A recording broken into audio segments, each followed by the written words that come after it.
Spine-chilling tales, dark stories, a nightmarish trip into the human psyche. Dear listener, I submit for your approval this creepypasta by Edgar Allan Poe, The Cask of Amontillado. The 1,000 injuries of Fortunato I had borne as best as I could, but when he ventured upon insult, I vowed revenge.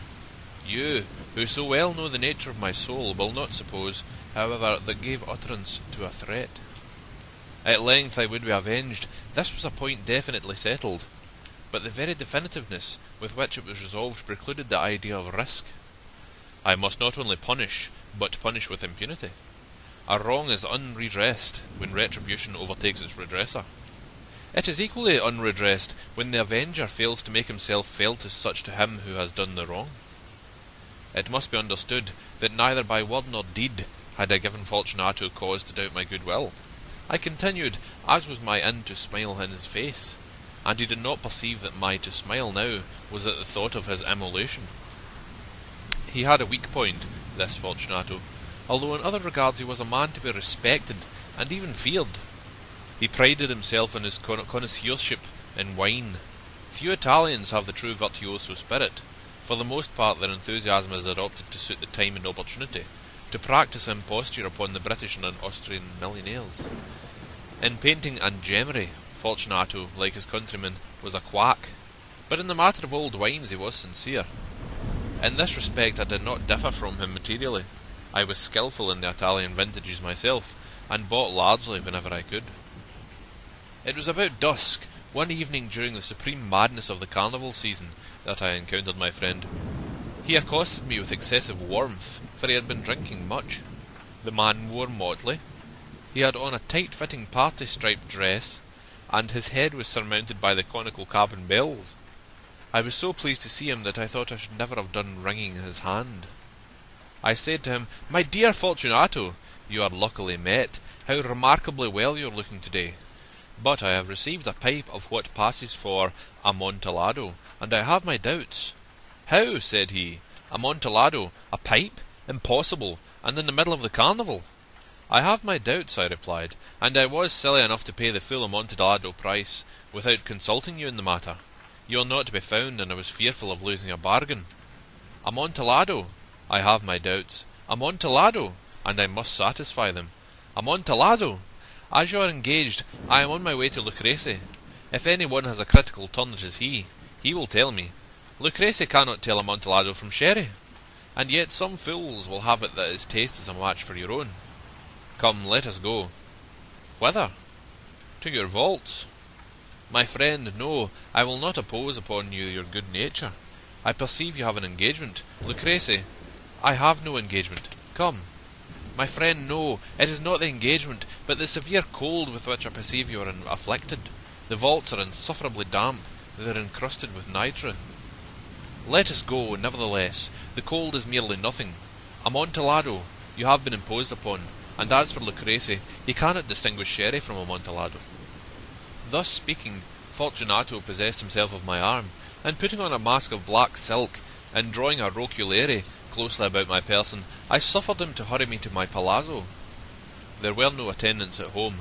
They had absconded to make merry in honour of the time. I had told them that I should not return until the morning, and had given them explicit orders not to stir from the house. These orders were sufficient, I well knew, to ensure their immediate disappearance, one and all, as soon as my back was turned. I took from the sconces 2 flambeaux, and giving one to Fortunato, bowed him through several suites of rooms to the archways that led into the vaults.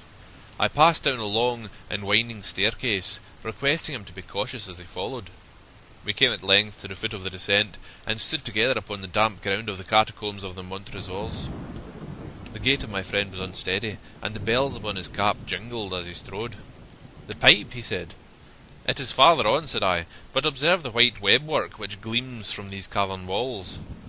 He turned towards me, and looked into my eyes with 2 filmy orbs that distilled the rheum of intoxication. "Nitre?" he asked at length. "Nitre," I replied. "How long have you had that cough?" My poor friend found it impossible to reply for many minutes. "It is nothing," he said at last. "Come," I said with decision, We will go back. Your health is precious. You are rich, respected, admired, beloved. You are happy, as once I was. You are a man to be missed. For me it is no matter. We will go back. You will be ill, and I cannot be responsible. Besides, there is Lucrece. Enough, he said. The cough's a mere nothing. It will not kill me. I shall not die of a cough. True, true, I replied, and indeed I had no intention of alarming you unnecessarily, but you should use all proper caution. A draught of this Medoc will defend us from the damps. Here I knocked off the neck of a bottle which I drew from a long row of its fellows that lay upon the mould. Drink, I said, presenting him with the wine. He raised it to his lips with a leer. He paused and nodded to me familiarly, while his bells jingled. I drink, he said, to the buried that repose around us, and I to your long life. He again took my arm, and we proceeded. These vaults, he said, are extensive. The Montresors, I replied, were a great and numerous family. I forget your arms.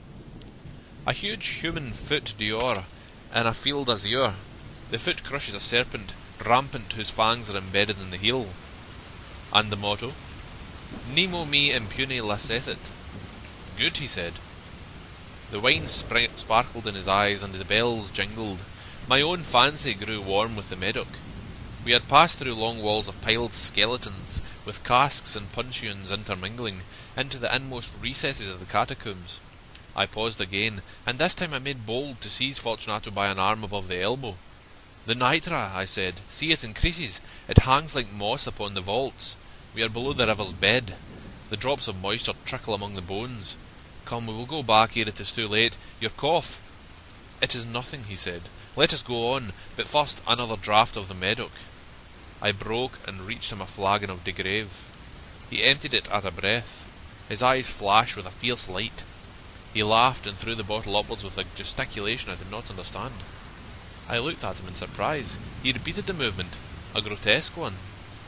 You do not comprehend, he said. Not I replied. Then you're not of the Brotherhood. How? You're not one of the Masons. Yes, yes, I said. Yes, yes. You? Impossible. A Mason? A Mason, I replied. A sign, he said. A sign. It is this, I answered, producing from beneath the folds of my roquelaire a trowel. You jest, he exclaimed, recoiling a few paces. But let us proceed to the Amontillado. Be it so, I said, replacing the tool beneath the cloak and again offering him my arm. He leaned upon it heavily. We continued our route in search of the Amontillado. We passed through a range of low arches, descended, passed on, and descending again, arrived at a deep crypt, in which the foulness of the air caused our flambeaux rather to glow than flame. At the most remote end of the crypt there appeared another less spacious. Its walls had been lined with human remains, piled to the vault overhead, in the fashion of the great catacombs of Paris. 3 sides of this interior crypt were still ornamented in this manner. From the 4th side the bones had been thrown down, and lay promiscuously upon the earth, forming at one point a mound of some size. Within the wall thus exposed by the displacing of the bones, we perceived a still interior crypt or recess, in depth about 4 feet, in width 3, in height 6 or 7. It seemed to have been constructed for no especial use within itself, but formed merely the interval between 2 of the colossal supports of the roof of the catacombs, and was backed by one of the circumscribing walls of solid granite. It was in vain that Fortunato, uplifting his dull torch, endeavoured to pry into the depth of the recess. Its termination the feeble light did not enable us to see. Proceed, I said. Herein is the Amontillado. As for Lucrece, he is an ignoramus, interrupted my friend, as he stepped unsteadily forward, while I followed immediately to his heels. In niche, and finding an instant he had reached the extremity of the niche, and finding his progress arrested by the rock, stood stupidly bewildered. A moment more and I had fettered him to the granite. In its surface were 2 iron staples, distant from each other about 2 feet, horizontally. From one of these depended a short chain, from the other a padlock. Throwing the links about his waist, it was but the work of a few seconds to secure it. He was too much astounded to resist. Withdrawing the key, I stepped back from the recess. Pass your hand, I said, over the wall. You cannot help feeling the nitre. Indeed, it is very damp. Once more, let me implore you to return. No? Then I must positively leave you, but I must first render you all the little attentions in my power. "The Amontillado!" ejaculated my friend, not yet recovered from his astonishment. "True," I replied, "the Amontillado." As I said these words I busied myself among the pile of bones of which I have before spoken. Throwing them aside, I soon uncovered a quantity of building stone and mortar. With these materials and with the aid of my trowel, I began vigorously to wall up the entrance of the niche. I had scarcely laid the first tier of the masonry when I discovered that the intoxication of Fortunato had in a great measure worn off.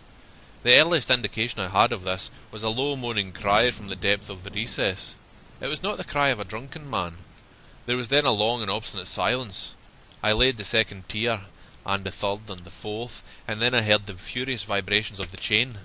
The noise lasted for several minutes, during which, that I might hearken to it with the more satisfaction, I seized my labours and sat down upon the bones. When at last the clanking subsided, I resumed the trowel, and finished without interruption the fifth, the sixth, and the seventh tier. The wall was now nearly upon a level with my breast. I again paused, and holding the flambeau over the mason-work, threw a few feeble rays upon the figure within. A succession of loud and shrill screams, bursting suddenly from the throat of the chained form, seemed to thrust me violently back. For a brief moment I hesitated, I trembled. Unsheathing my rapier, I began to grope with it about the recess, but the thought of an instant reassured me. I placed my hand upon the solid fabric of the catacombs, and felt satisfied. I reproached the wall. I replied to the yells of him who clamoured.